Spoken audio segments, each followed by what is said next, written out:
আবারও কেঁপে উঠল ইসরায়েলের আকাশ, যেন কোনো দুঃস্বপ্নের পুনরাবৃত্তি। ইয়েমেনের হুথি বিদ্রোহীরা তাদের ভয়ঙ্কর হাইপারসনিক ক্ষেপণাস্ত্র দিয়ে ইসরায়েলের আকাশ প্রতিরক্ষা ব্যবস্থাকে চ্যালেঞ্জ জানালো। তেল আবিবের প্রধান বিমানবন্দর বেন গুরিয়ন, যা কিনা ইসরায়েলের প্রবেশদ্বার, গত কয়েকদিনের মধ্যে দ্বিতীয়বারের মতো সেই ক্ষেপণাস্ত্রের ভয়ে স্তব্ধ হয়ে গেল। আকাশ থেকে আসা এক অচেনা ধাতব ঝড়, যা রাডারের চোখ ফাঁকি দিয়ে ভয়ঙ্কর গতিতে ধেয়ে যায় ইসরায়েলি শহরের দিকে। ইসরায়েলের লাখো মানুষ সেই আতঙ্ক নিয়েই ছুটে গিয়েছিল বাংকারের দিকে।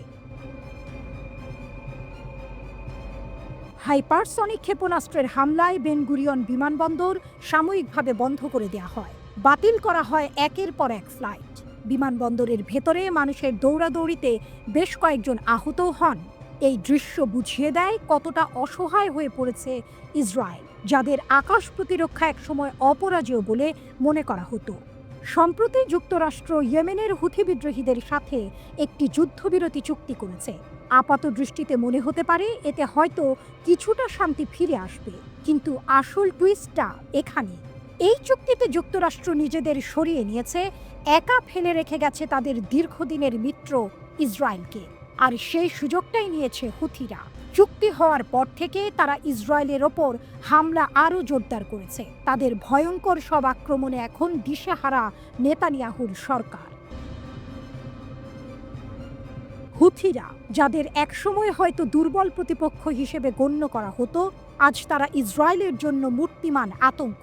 তাদের সামরিক শক্তি ক্রমশ বাড়ছে, আর তার প্রমাণ মিলছে তাদের একের পর এক সফল হামলায়।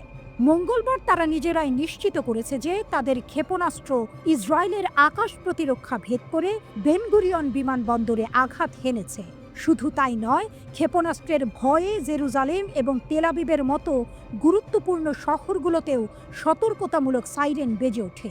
সাধারণ মানুষ ভয়ে দিশেহারা হয়ে আশ্রয় কেন্দ্রের দিকে ছুটে যায়। কয়েকদিনের মধ্যে ইসরায়েলের সবচেয়ে গুরুত্বপূর্ণ বিমানবন্দরে এটা দ্বিতীয় হামলা। প্রথম হামলার ব্যাপক ক্ষয়ক্ষতির পর থেকেই অনেক বিদেশি বিমান সংস্থা ইসরায়েলে তাদের ফ্লাইট বাতিল করে দিয়েছে। প্রশ্ন হলো, কিভাবে হুথিরা ইসরায়েলের আকাশ প্রতিরক্ষার মতো শক্তিশালী বলয় ভেদ করে একের পর এক হামলা চালাচ্ছে? এটা কি ইসরায়েলের প্রতিরক্ষা ব্যবস্থার দুর্বলতা, নাকি হুথিদের অত্যাধুনিক অস্ত্রের অভাবনীয় ক্ষমতা? লোহিত সাগরে গত 1.5 মাসেরও বেশি সময় ধরে মোতায়েন ছিল যুক্তরাষ্ট্রের শক্তিশালী নৌবহর, যুদ্ধ জাহাজ এবং যুদ্ধ বিমান। তাদের কাজ ছিল হুথিদের দমন করা, কিন্তু ফল হয়েছে উল্টো। এই সময়ে হুথিদের হামলায় বেশ কয়েকটি ড্রোন ধ্বংস হয়েছে, এমনকি মার্কিন যুদ্ধ জাহাজগুলো মারাত্মক ক্ষতির শিকার হয়েছে। শেষ পর্যন্ত প্রায় $1 বিলিয়ন বেশি ক্ষতির পর মার্কিন প্রেসিডেন্ট ডোনাল্ড ট্রাম্প ইয়েমেনের এই গোষ্ঠীর ওপর হামলা বন্ধের ঘোষণা দেন। কিন্তু এই সিদ্ধান্ত ইসরায়েলকে আরও বিপজ্জনক পরিস্থিতিতে ফেলে দেয়। হুথিরা স্পষ্ট ভাষায় জানিয়েছে, লোহিত সাগরে তারা অন্য কোনো জাহাজে হামলা না করলেও ইসরায়েলের কোনো জলযান তাদের হাত থেকে রেহাই পাবে না। শুধু তাই নয়, তারা ইসরায়েল জুড়ে তাদের হামলা আরও বাড়ানোর হুমকি দিয়েছে।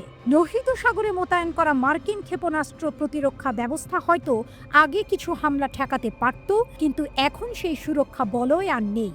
নেতানিয়াহুর দেশ সরাসরি হুথিদের ক্ষেপণাস্ত্রের নিশানায় পরিণত হয়েছে। গাজায় ইসরায়েলের দীর্ঘদিনের কার্যকলাপের বিরুদ্ধে গত 17 মাসে হুথিরা ইসরায়েলে 40টিরও বেশি ব্যালিস্টিক ক্ষেপণাস্ত্র হামলা চালিয়েছে। আর এখন যোগ হয়েছে হাইপারসনিক ক্ষেপণাস্ত্র এবং একের পর এক ড্রোন হামলা। হুথিদের এই ক্রমবর্ধমান শক্তি ইসরায়েলের জন্য এক গভীর উদ্বেগের কারণ হয়ে দাঁড়িয়েছে। তারা প্রমাণ করেছে, শুধু সংখ্যা বা আধুনিক অস্ত্র নয়, একটি সুসংগঠিত এবং দৃঢ়প্রতিজ্ঞ গোষ্ঠী যে কোনো শক্তিশালী প্রতিপক্ষের বিরুদ্ধেও রুখে দাঁড়াতে পারে।